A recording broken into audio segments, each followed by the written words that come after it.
Okay, let's take a look at some more of the things that you can do with the wild herbs that you've collected. Here we have some of the seeds of the field garlic plant.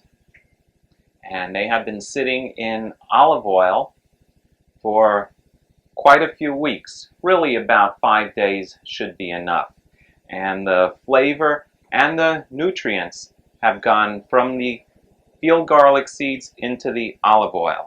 And now the olive oil is going to go into a jar.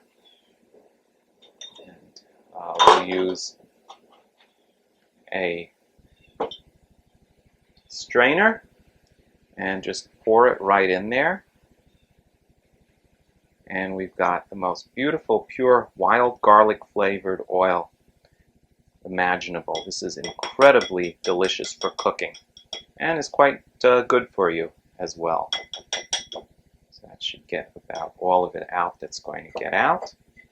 Shake it around a little bit. Discard your garlic, and here is our pure garlic oil. Just a little bit of it gives you wonderful flavor. Beautiful, beautiful fragrance. Similarly, we have parsnip oil we're going to be making now. Here are seeds of wild parsnips, also sitting in olive oil. And we're simply going to strain this out into a strainer and through a funnel into a jar. The only difficulty you can have with this procedure is if the jar, don't tell me I did it, the jar is the wrong size.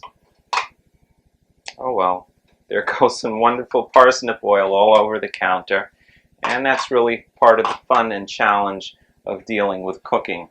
You occasionally make mistakes, and I could have sworn I had everything measured out right beforehand.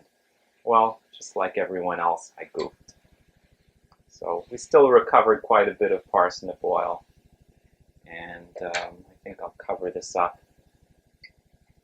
Just like the politicians, cover up your mistakes. Oh well.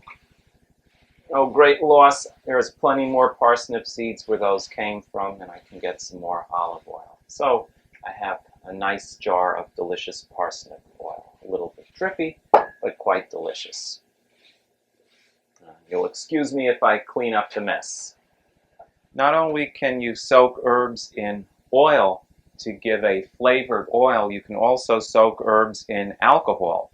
And this wild ginger has been soaking for a few weeks in vodka. Vodka is pure distilled alcohol. It has alcohol and it has water.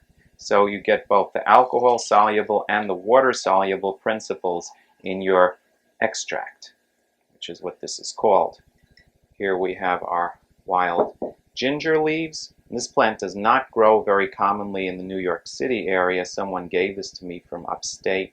That's why you probably did not see it on the film shoot, but it has these beautiful heart-shaped leaves, 2 leaves, and it's not related to commercial ginger, but it is quite similar in flavor, but much, much better. So we'll squeeze this out a little. This is not a plant I get very often. I use the roots in recipes the same way I would use regular ginger.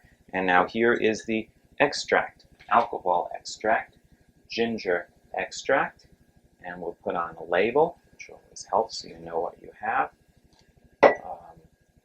Label isn't bearing too well. It's supposed to say wild ginger. A teaspoon or so of this is enough to flavor any dessert or even main course recipe. And this plant is supposed to be reputed to help with colds and infections. So now I've got about 1.5 cups of wild ginger extract. When you cook with this, the alcohol, which has a low boiling point, evaporates. So if you don't use alcohol, and I do not, this is a way to get the benefits of the herb without the effects of the alcohol.